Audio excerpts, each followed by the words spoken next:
ما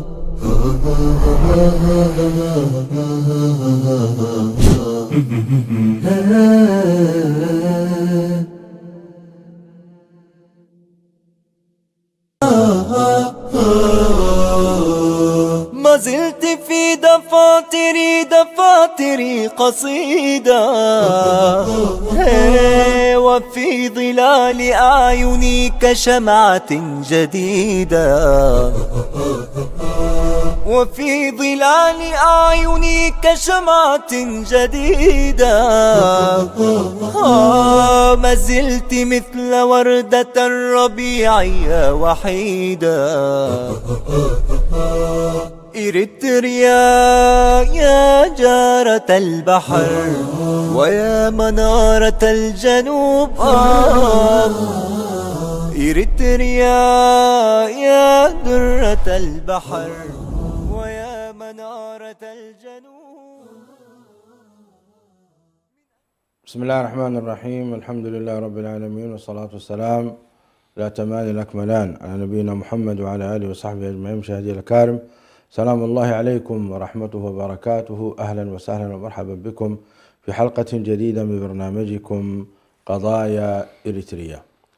في هذه الحلقة نتكلم حول لكي يتطور كل بلد لابد عليه من العمل على المشاريع التنموية، وتعد التنمية من أهم ركائز نهضة الدول والمجتمعات الحديثة لاهتمامها بتمكين الإنسان اجتماعيا واقتصاديا على المستوى الفردي وعلى المستوى القومي. فكيف هو الحال في إريتريا؟ وما هي أهم المشاريع التي يجري العمل عليها حاليا؟ وما هي المشاريع التي قدمت في السنوات السابقة؟ ما هي المشاريع التي قدمت في السنوات المنصرمة؟ وما هي نسبة نجاحها والعوامل التي تؤدي إلى ذلك؟ للإجابة على هذه الأسئلة وغيرها يسعدنا أن يكون معنا فضيلة الشيخ حسن سلمان جزاه الله خيرا.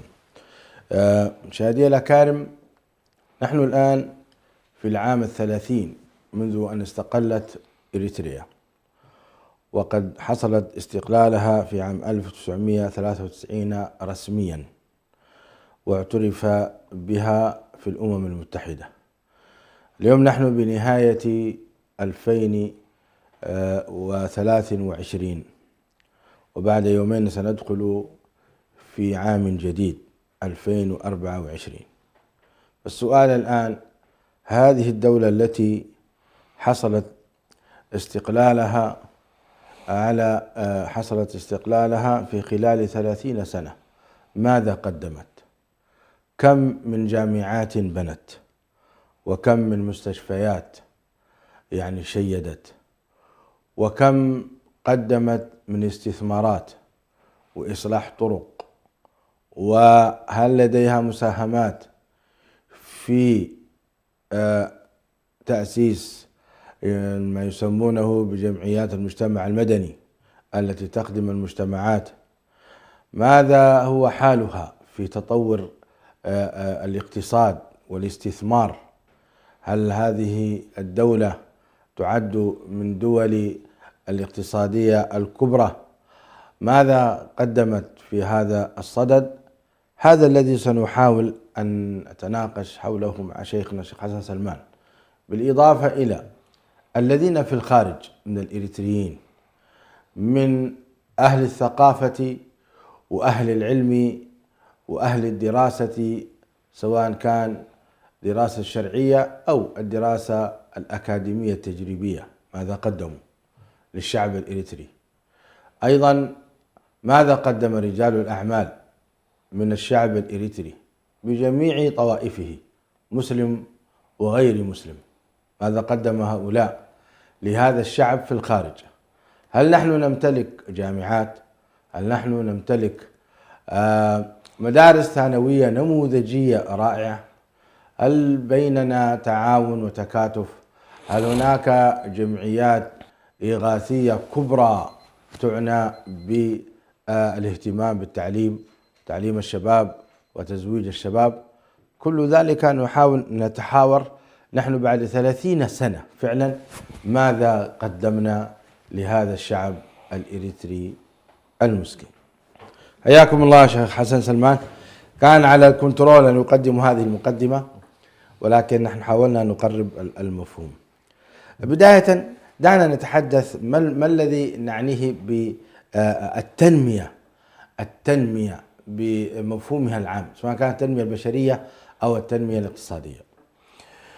بسم الله الرحمن الرحيم، الحمد لله رب العالمين، والصلاة والسلام على رسول الله الأمين وعلى آله وصحبه أجمعين. أما بعد، موضوع التنمية لعله من المواضيع المعاصرة التي تشغل حقيقة بال الكثيرين، وهو كمفهوم هو من حيث المفهوم، مفهوم التنمية خاصة مفهوم التنمية المستدامة، من المفاهيم المعاصرة، يعني ظهرت في بدايات الثمانينات من القرن الماضي، وأطلق لأول مرة ربما بشكل رسمي في سنة 1987 في الأمم المتحدة، وتم بعد ذلك على كل بلورة هذا المفهوم ليكون مفهوما جامعا. مسألة نما هي عملية التنمية من النمو ومن التطور ومن الزيادة، ثم بعد ذلك بما تضيفه إليه. قد تكون تنمية بشرية متعلقة بالجانب البشري في تطوير الإنسان وزيادة معارفه وزيادة قدراته وخبراته ومهاراته، وقد تكون تنمية ذات طابع اقتصادي متعلقة بزيادة المال والثروة والإنتاج وكذا، أو تكون تنمية سياسية لها علاقة بالمنظومة السياسية من حيث التنشئة والثقافة والفكر وآليات العمل السياسي وتحقيق المشاركة،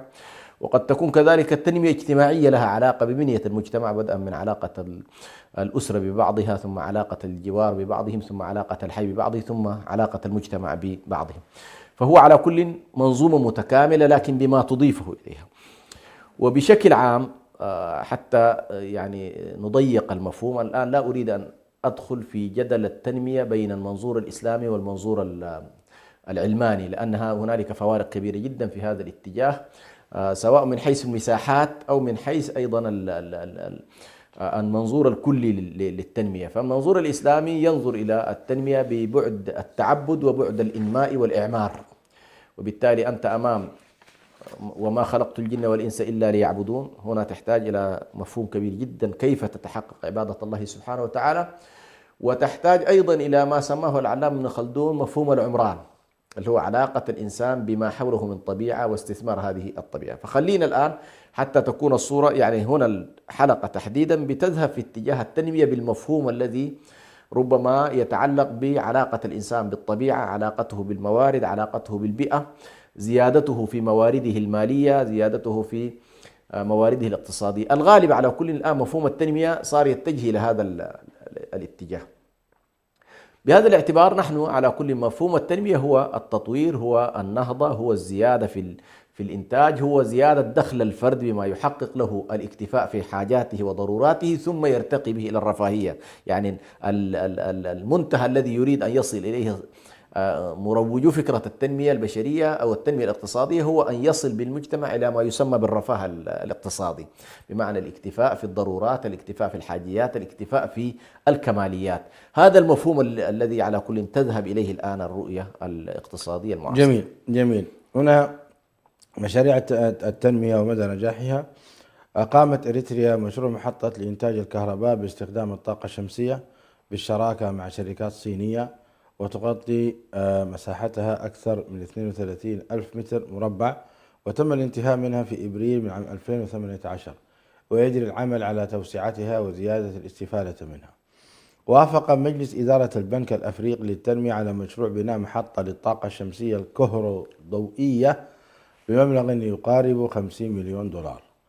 بعض المشاريع التي تعمل عليها إريتريا حاليا: إنشاء مصنع لإنتاج الأسمدة العضوية والمبيدات الحيوية في منطقة أنبيرا، تطوير قطاع السياحة وتشجيع الاستثمار في هذا المجال، تطوير قطاع الطاقة وتوليد الكهرباء من خلال السدود المائية ومشاريع طواحين الرياح وتطوير مشاريع الطاقة الشمسية، تنمية القطاع الزراعي وتطوير طرق الزراعة والري لزيادة الإنتاجية وتحسين الوضع الغذائي للمواطنين، بناء البنية التحتية للنقل والطرق، وتطوير الطرق القديمة وتعزيز التجارة بين دول الجوار. هذا أكثر ما جمعه الإخوة فيما قامت به الحكومة الإريترية في هذه الفترة. دعنا أولا نتحدث شيخ حسن بعد ما تفضلتم بمفهوم معنى التنمية. قدرات إريتريا ما هي؟ قدرات التي أنعم الله بها عليها من الطبيعة، من المناخ، من غيرها من الأشياء التي من زارها عرف قيمة هذا البلد. أحسنت. أنا أرى أول السؤال في محله، يعني سؤال مهم جدا، لأنه قبل أن تتحدث عن أنه والله كهرباء والسد وغيرها، يعني لأنه أحيانا بعض القضايا التنمية تعتبر هامشية في مقابل الموارد التي تتوفر للبلد، وبالتالي ربما أحيانا لدوافع معينة أنت قد تكون والله عندك مشكلة مع النظام فتحمله ما لا يحتمل، لكن نحن حتى تكون الصورة موضوعية للمشاهد ويعرف تماما هل والله أنت أمام بلد فيه موارد، فيه إمكانات، فيه فرص متاحة، ولا والله لا أنت أمام بلد صحراوي ما يملك شيء وبالتالي لا نحمل الناس ما لا يحتمله. هذه واحدة. النقطة الثانية أيضا أنت تتحدث بعد 30 سنة. نعم. فلا يمكن أن يكون بعد 30 سنة تكلم لي عنه والله عملت سد للموية أو عملت محطة للكهرباء، يعني هذه القضية مفروض تكون تجاوزتها مسبقا، لأنه هذه أساسيات التنمية. بالضبط. يعني لا يمكن أن تتكلم عن تنمية وما في موية، لا يمكن تتكلم عن تنمية وما في طرق واصلة للناس، لا يمكن تتكلم عن تنمية واليوم صارت وسائل الاتصال مهمة، ما في مثلا تلفونات، ما في انترنت، لا يمكن تتكلم عن تنمية وكهرباء مقطوعة 24 ساعة، فدي الأرضية أصلا. بالتالي هذه نتركها إن شاء الله كما تفضل جانبا ونتكلم فعلا ماذا في هذا البلد. حقيقة إريتريا، وهذا يمكن على لسان الراحل المفكر السوداني أبو القاسم حاج حمد علي رحمة الله، كان من أصدقاء الثورة الإريترية وتبوع على كل مستشار اقتصادي للرئيس الإريتري. أنا التقيته في السودان وتناقشنا كثيرا. يقول طلبت من السلطات إنه والله أنا أعطوني ملف وأحول إريتريا إلى سنغافورة المنطقة، الله، يعني لما تملكه من موارد. أنت شيخ برهان أمام دولة ساحلية عندها مينائين، ويمكن برضو مرة كان رئيس الوزراء الأثيوبي في جلسة معه أيضا قال لنا والله يا أخي إريتريا مواردها الحقيقية ليست المعادن، الحكومة مفروض ما تحاول تخدع الناس بفكرة المعادن. الموارد الغير ناضبة لإريتريا اللي ما بتنشف زي ما يقولوا هي وجود موانئ، وجود مينائين، ميناء عصب وميناء إيه؟ ميناء مصوع. دي كموانئ صالحة لإيه؟ هذه وحدها لو شقلتها فقط للدولة الأثيوبية وبشكل متفاهم، أو ربما كان حليت المشكلات المتنازع فيها الآن والقصة القائمة وقاعدة يمكن أيام دي نسمعها حول إنه والله أبي أحمد يصرح بأن لا بد لنا من ميناء وكذا، فربما تتفجر أصلا مشكلة في هذا الموضوع. لكن ما أريد أن أقوله أنت أمام دولة ما شاء الله حابسة لدولة كبيرة، عندك مينائين، ميناء مصوع وميناء ويمكن للمينائين ليس أثيوبيا فقط للعلم، يمكن أن يزودوا أفريقيا الوسطى هذه كلها، منطقة جنوب السودان يمكن أن تستفيد، تشاد ممكن تستفيد، أفريقيا الوسطى نفسها ممكن تنزانيا، هذه المنطقة كلها على كل ممكن أن تستفيد من الموانئ الإريترية. إذن هذا مورد. المورد الثاني حتى لا أريد أغادر البحر، الثروة السمكية الهائلة المتواجدة في البحر الأحمر، وبالتقارير التي اطلعت عليها بأنه والله أفضل المناطق وجدنا أن ثروتهم قائمة على السمك. على السمك، أحسنت. تونة، أجمل تونة. إلى هذه اللحظة التقارير كلها تشير أن الموانئ الإريترية أسماكها من أفضل الأسماك وأنها من أكثر وفرة، لأنه كل الناس زي ما يقول استهلكوا كثير من مواردهم، ولكن هنا هذه المنطقة لا زالت مواردها على أفضل ما يكون، وأنت عندك ما شاء الله بحر فيه 1000 كيلومتر تقريبا الساحل البحري الإريتري. عندك الجزر الإريترية، وانت اربط الجزر الآن بكل ما يتعلق بالبحار وما فيها من تحتها، واربط كذلك بالسياحة. عندك الأجواء المختلفة في إريتريا، إريتريا فيها مرتفعات جبلية وفيها منخفضات كذلك سهلية. طبيعة الأجواء هنا فيها اختلاف، يعني غالب إريتريا الآن فيها مثلا أكثر من موسم، فيها موسم اللي هو مرتبط بالبحر الأحمر، وفي موسم آخر مرتبط بالوسط ومرتبط كذلك بغرب إريتريا، فأنت أمام أجواء مختلفة من ناحية إيه؟ من ناحية الناحية السياحية، يعني هذا له أثر في الناحية السياحية، وخاصة إريتريا باعتبارها مناطق فيها هذه المواسم وفيها ارتفاع هائل جدا، مناطق تصلح بشكل كبير للمناطق الصيفية اللي ممكن لو مهدت يكون فيها هذا الجانب. إذا جئنا دخلنا إلى الداخل، أنت أمام دولة تمتلك يا شيخ برهان من الموارد المعدنية. ما هي؟ عندك الذهب، عندك الفضة، عندك البترول.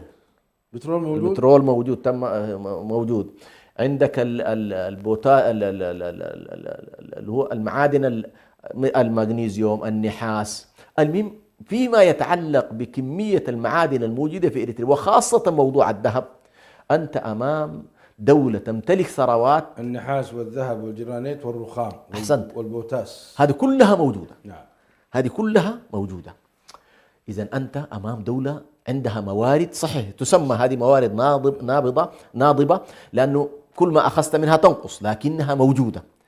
ومن الغرائب سبحان الله يقال بأن الذهب المتواجد في المنطقة ربما تمتلك منه إريتريا 70%. يعني ذهب المنطقة كلها في إريتريا يتوافر ما لا يقل عن 70% منها. منطقة بيشا فقط، عيار 21 ولا عيار 24؟ والله هذه لا أعرفها، لكن منطقة بيشا وحدها فيها ما لا يقل عن 50% من مجمل موارد الذهب في إريتريا، ولا زالت تعمل عليه الدولة 30 سنة وحتى الآن موجود ولم ينتهي. منطقة بيشا. أي بيشا في إريتريا؟ في إريتريا، نعم، في منطقة تشابه مع البيشا، غاشبركة، إقليم غاشبركة. فأنت أمام كميات هائلة جدا من المعادن. أنت أمام أيضا ثروات، وإن كانت ما تصل إلى ثروات الجوار، لكن عندك ثروة حيوانية، عندك الأغنام، الماعز والضأن، وعندك البقر، وعندك الإبل. فأنت عندك على كل ثروات أيضا حيوانية. عندك الزراعة. أيوة، ماذا نزرع نحن؟ الزراعة هو يعني واحدة من الإشكالات اللي ربما موجودة خلال الفترة الماضية. كانت بشكل كبير الاعتماد على مناطق القاش ومناطق بركة فيما يتعلق بالمطلوبات الأساسية للمجتمع، فيما يتعلق بالذرة العادية، أنواع الذرة بمختلف أصنافها. عندنا الفيتريتا، وعندنا وتفرج، وعندنا الدخن، وعندنا الشريف، وعندنا الشعير في مناطق عنسبة مثلا. هذه كلها من الأشياء التي تزرع على كل. أيضا وعندك الفواكه بأنواعها، عندك الخضروات بأنواعها، خاصة منطقة ساوى الآن مثلا، مناطق ساوى والسهل الموجود في مناطق ساوى. رأينا حقيقة الكميات التي ترد من هناك إلى مدينة كسلة مثلا، كميات الطماطم وبأنواع جيدة جدا وممتازة. فعندك على كل هذا الجانب. كانت هنالك محاولات أيضا لزراعة التفاح مثلا في بعض المناطق. عندك التين الشوكي أيضا موجود. أرض أيضا فيها مساحات صالحة للزراعة. فإذا أنت لو تم توظيفها بشكل صحيح بطبيعة الحال يمكن أن يحصل تصدير. يعني بدليل الآن منطقة ساوى الطماطم فيها ما يحتاجها الشعب الإريتري الآخر، يعني بما أن تورد إلى السودان كثير من البطاطس والطماطم تورد إلى السودان، ورأينا ذلك في أسواق مثلا شرق السودان. فأنت أمام حقيقة وضع كبير جدا من حيث القدرات، من حيث الإمكانات، من حيث طبيعة البلد السياحية، يعني فيها أجواء، من حيث المعادن فيها الكثير. لكن لو جئنا نسأل الآن مع كل هذا الوضع ما الذي فعلا الناتج الحقيقي لهذه المسألة، ستلاحظ أنت أمام إشكالات فعلا كبيرة جدا. يعني لا يتوافق حجم هذه الموارد مع الواقع الذي نراه الآن بعد 30 سنة تقريبا في إطار الدولة الإريترية. فمثلا حتى يكون المشاهد مثلا، يعني لاحظنا مثلا في ال10 سنوات الأولى أو في ال5 سنوات الأولى من سنة 93 إلى سنة 98 لما انطلقت الحرب الأثيوبية، كانت نسبة التنمية تكاد تكون متفوقة على كثير من جيرانها. يعني وصلت تقريبا 7.9 نسبة تنمية، وهذه طبعا في وقتها أذكر سنة 97 كانت تعتبر طفرة غير طبيعية. وهنا طبعا أشير إلى أن أنت أمام دولة يعني تنميتها كانت صفر، يعني دولة كان صفر، بمعنى أنت في حرب، خرجت من حرب، وبالتالي أي كبر تبنيه بيظهر معك في التنمية، أي مصدر أنت تقوم به يظهر معك في التنمية. فكان يمكن في تقديري لو واصلت على هذه الوتيرة ربما لرأينا أن هنالك نهضة كبيرة جدا فيما يتعلق بالجانب الاستفادة الشعبية. لكن نلاحظ الآن أنت أمام دولة حتى هذه اللحظة في تصنيفاتها الدولية، على الأقل أنا أتكلم الآن في التصنيفات الدولية، دولة تصنف من الدول الفقيرة جدا جدا، يعني مستوى ربما دخل الفرد لا يتجاوز، لو قلنا من 350 إلى 300 إلى 450 دولار في السنة. يعني يعني نسبة الناتج القومي لكل فرد أو نسبة الفرد من الناتج القومي تقريبا ما يصل هذا المستوى، فأنت أمام حالة فعلا تصنف فقيرة جدا. كذلك هي قد تكون عندها ميزة، وهو قد لا تظهر لك في مسألة الديون الخارجية. يعني إريتريا قد لا تكون من الدول اللي عليها ديون. الدولار الواحد يعدل 15 نقفة. نعم، دولار واحد يعادل 15 نقفة حاليا. فهي طبعا موضوع الدولار وعلاقته بالنقفة دي ترجع إلى اعتبارات أخرى، لأن أنت لما تكون في دولة عندها تضخم، وفي دولة عندها فقر بهذا الشكل، وفي دولة عندها مشكلة في الإنتاج، ويرتفع في نفس الوقت عملتها في مقابل الدولار، تأكد أن هنالك معناه هي ما قاعد تستورد أشياء كثيرة، لأن الدولار له علاقة بالوارد والناتج. فأنت دخلك الداخلي وموارد وإيراداتك الخارجية قد ما تكون فعلا الآن أنت بحاجة، وبالتالي عملتك ستظل محافظة. لكن هل والله هذا السعر للدولار مقابل النقفة هل متناسب مع حجم التنمية في البلد؟ أقول ليست متناسبة مع حجم البلد تماما. يعني صحيح الكمية اللي بتخرج الآن من المعادن بالذات الذهب كميات وليس له قيمة في خارج إريتريا. نعم، هذا ليس له قيمة بطبيعة الحال، لكن ما أقصده هو أنك أنت حتى هذه الموارد المحدودة التي يتم الحصول عليها خاصة الذهب. يعني الآن مثلا أنا في موضوع المعادن هنالك 25 شركة تعمل سواء في الذهب أو في غيره، 25 شركة فيها شركات كندية، شركات أسترالية، شركات صينية، يعني في توزيع لكن لما يجي الإنسان يتابع أنه والله هذه الشركات ودخلها، أو لا أحد من الشعب الأريتري يعرف أصلا كم دخل الدولة الأريترية، ولا أحد من الشعب الأريتري يعرف كذلك ميزانية الدولة الأريترية. حتى أنت مثلا تقول والله الميزانية فيها وفرة أو فيها عجز أو لا، هذا كله تقريبا غير معروف إلا لشخص واحد وهو رأس السلطة في إريتريا. وبالتالي أنت لا تستطيع أن تحاكم بالأرقام، وستتعب نفسك كثيرا إذا أردت أن تتعرف إنه والله الميزانية كم وصرف منها كم وكم الوفرة وكم العجز ومن أين سيتم تغطية العجز. هذه كلها على كل إشكالات كبيرة جدا. لكن ما لاحظناه مثلا في عملية الدخل القومي، نلاحظ أن ما لا يقل عن 30% هو من المغتربين، اللي هو نسبة 2% تقريبا. هذه نسبة طبعا ليست بسيطة، اللي هو التبرعات الخارجية وسميها الضريبة اللي هو ضريبة 2%. لما تكون والله نسبة الضريبة الخارجية للمغتربين تشكل معك 30% من الموازنة، مع ذلك اللي في الداخل محدود جدا، لأنه كأنما كل شيء الآن أنت معتمد فيه على الخارج. ولذلك حصلت الهزة الكبيرة جدا ما بعد 2000 لما حصل فيها نوع من التضييق وحصل حصار دولي، ومارست الأمم المتحدة مثلا ومجلس الأمن بعض الحصار على الدولة الأريترية، حصل فيها تراجع كبير جدا لدرجة وصلت نسبة التنمية بالسالب، يعني ليس بسالب. فأنت أمام إشكالية كبيرة جدا فيما يتعلق بهذا الاتجاه. لكن بعد ذلك طبعا خاصة من 2018 هنالك نوع من الانفتاح بعض الشيء، بحيث صارت عملية المغتربين بدأت تتحرك، عملية الذهب إلى الخارج بدأت تذهب بصورة طبيعية، حصل انفتاح بين أثيوبيا وبين إريتريا، وإن كان الآن أيضا في نوع من التوترات. لكن حتى هذه اللحظة ما يمكن أن نرصده في الإطار الكلي من التنمية، أقول لا زال نحن في البدايات. طيب جميل. لا نحن الآن نتحدث في نقطة أن إريتريا تمتلك موارد، نعم، وتمتلك يعني أسباب الغناء والثراء بشكل كبير جدا. نعم. ممكن كانت أنها يعني تنافس دول الخليج. نعم. ممكن كانت أن تنافس دول الخليج. نعم. ولكن الوضع حقيقة يعني للأسف بالعكس تماما. طيب من زار إريتريا من السواح نعم يقول أن التنمية في إريتريا توقف منذ 60 أو 70 عاما. نعم. ماذا يعني ذلك شيخ حسن؟ هو خلينا نقول مثلا أفضل فترة تنمية عاشتها إريتريا في العهد الإيطالي. جميل. العهد الإيطالي كان فيه تطور، وكان إريتريا تصدر، والصادرات الإريترية كانت تذهب إلى أوروبا، يعني كان حالة. ووقتها الاستعمار الإيطالي كان يتعامل معها باعتبارها خلاص يعني هي جزء من دولته يعني. صوم اسمرا كان يسميها روما الصغرى يعني.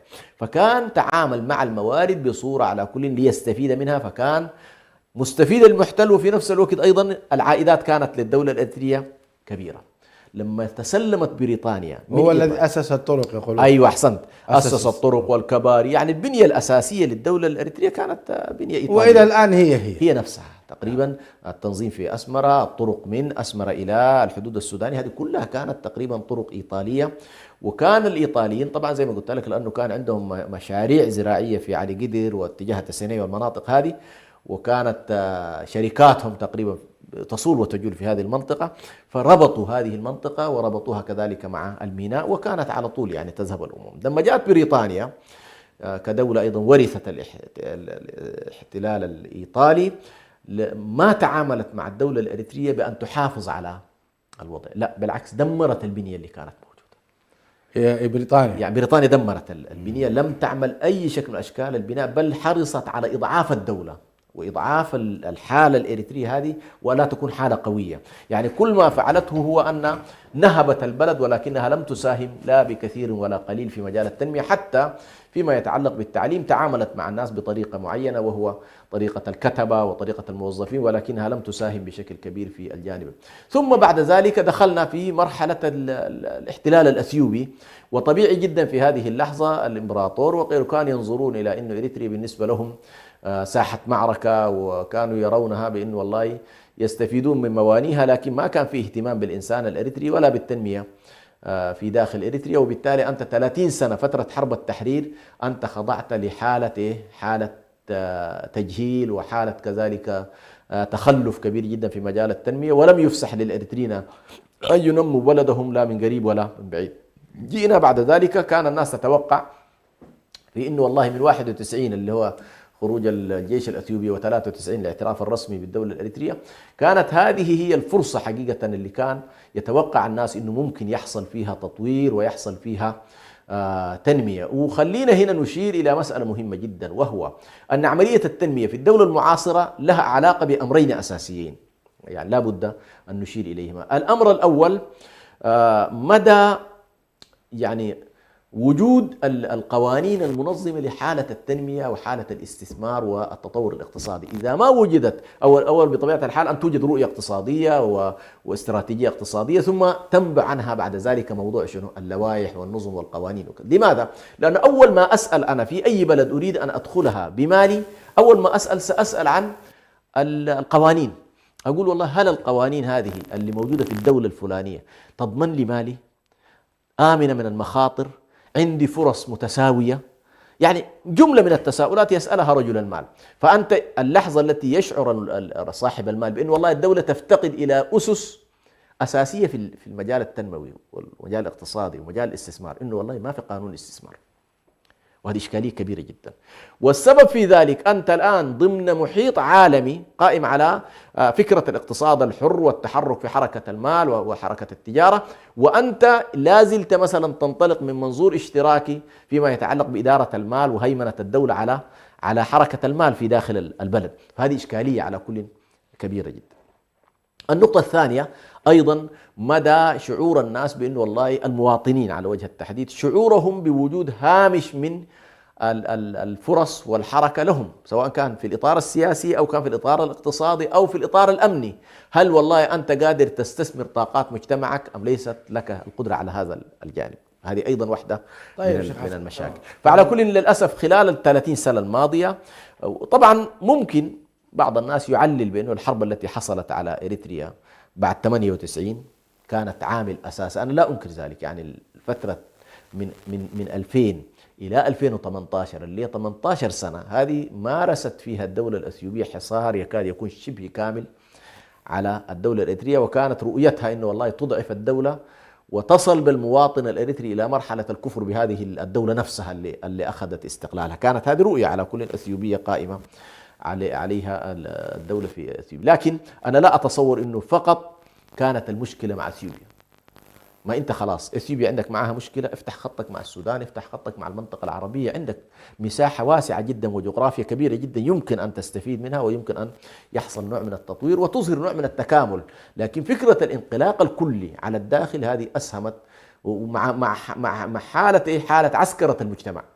يعني أنت الشباب في ساوة، ما دون ال60 في الجيش، كل الناس أنت دخلتهم إلى حالة. طيب الآن إذا كنا نتكلم عن الكيان الصهيوني لمدة 90 يوم أو أقل، يشعر بأنه والله الحرب أرهقته، مع أنه مدعوم أوروبيا ومدعوم أمريكيا، ومع ذلك الاقتصاد الإسرائيلي الآن يتهاوى. فما بالك بدولة ناشئة وضعيفة ومحتاجة إلى شبابها، محتاجة إلى طاقاتها. فلاحظنا أنه والله لم يتم الاستفادة بالشكل المطلوب من الطاقات الشبابية، من الطاقات البشرية للمجتمع، ولا أيضا استطعت أن تحدث نوع من التكامل مع دول الجوار حتى تستطيع أن تعالج مشكلتك الاقتصادية. الله المستعان. انتهى بنا الوقت وما زال في الحديث بقية جدا. يعني لم نتحدث فيما يتعلق، ما زلنا نعاني من الفقر، ما زلنا نعاني من انقطاع الكهرباء والماء.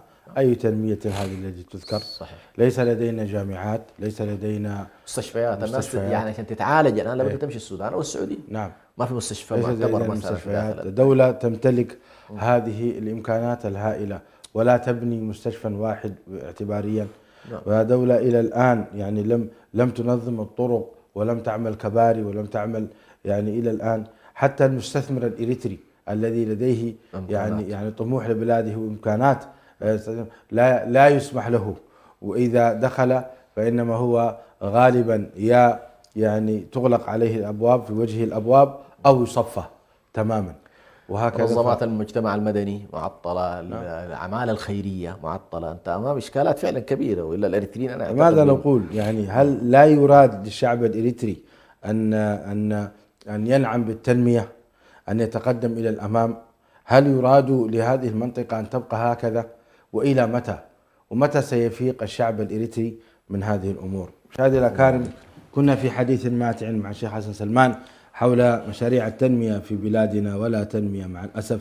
نسأل الله تعالى أن يرفع عنا هذا البلاء وأن يوفقنا لكل خير وأن يعيننا على أن نستفيد. بلا شك هذه الأمور كلها وهذا التسليط لهذه البلاد وبذنوبنا ومعاصينا، ومتى تبنا وعدنا إلى الله فإن الله سيبدل الحال من حال إلى حال.